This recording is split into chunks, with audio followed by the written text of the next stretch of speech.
lain-lainnya, ya, meninggalkannya karena malas, harorea may kuring mah, ya, karena aya harorea udur lain harorea mah, aya harorea mah kudu dilawan lain digugu, harorea kudu dilawan lain digugu itunya.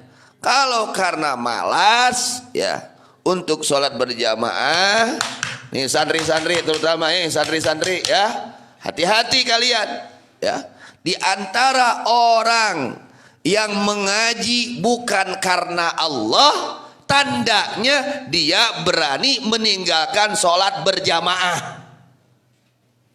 Di mana orang wani-wani ninggalkan sholat berjamaah bari teu aya udzur, maka tanda ngajina orang lain lillahi ta'ala. Kalau bukan lillahi ta'ala, apakah menjadi pahala? Tidak. Apakah menjadi keberkahan? Tidak. Adanya keuntungan di dalam thalabul ilmi, ampunan Allah akan kita dapatkan ketika kita mengaji ilmu lillahi ta'ala. Karena santri-santri, terutama santri-santri nih, jangan ketinggalan sholat berjamaah. Komo deui ajengana gitu, komo deui guruna, komo deui muallimna, ya, nu ngawurukna, komo eta mah santri wae teu meunang ka kantun berjamaah. Andai kata kita tidak sempat sholat berjamaah di masjid, di rumah pun diusahakan berjamaah.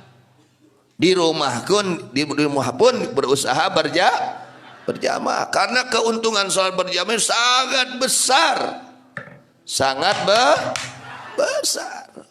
Dan orang yang sholat berjamaah ada harapan sholatnya diterima oleh Allah. Ada harapan. Kalau kita sendiri sholat belum tentu, sangat jauh dari harapan diterima oleh Allah. Karena sholat kita tahu, kita sudah sholat kita seperti apa? Sholat kita ini banyak lupanya, loba malaweungna lah gitu, ya. Pikirannya ini kemana-mana lagi sembahyang itu, ya. Karaos ku sararea ge masing-masingnya itu. Nah, kalau kita berjamaah itu luar biasa. Maka orang-orang para aulia-aulia Allah, para ulama-ulama yang istiqomah, mereka sangat memperhatikan sholat di antaranya guru kita Abuya radhiyallahu anhu. Beliau itu sangat mementingkan sholat berjamaah. Bahkan beliau mah awal waktu, sebelum datang waktunya sholat, sudah siap-siap untuk menjemput undangan sholat dari Allah. Osok siap-siap memeh waktuna tara urang. Tak eta pada kieu we hirup teh. Susah jeung susah, bingung jeung bingung. Da urangna kurang ngahargaan karena undangan ti Gusti. Tah kitu nya, terutama santri-santri nih, ya, usahakan salat berjamaah. Maka jadi anjeun jalma nu pangrugina, panghandeueulna di akhirat, nu pangjahila, nu panghandeueulna paling menyesal nanti di akhirat, paling rugi nanti di akhirat, paling bodoh nanti di akhirat. Oh gitu, ya.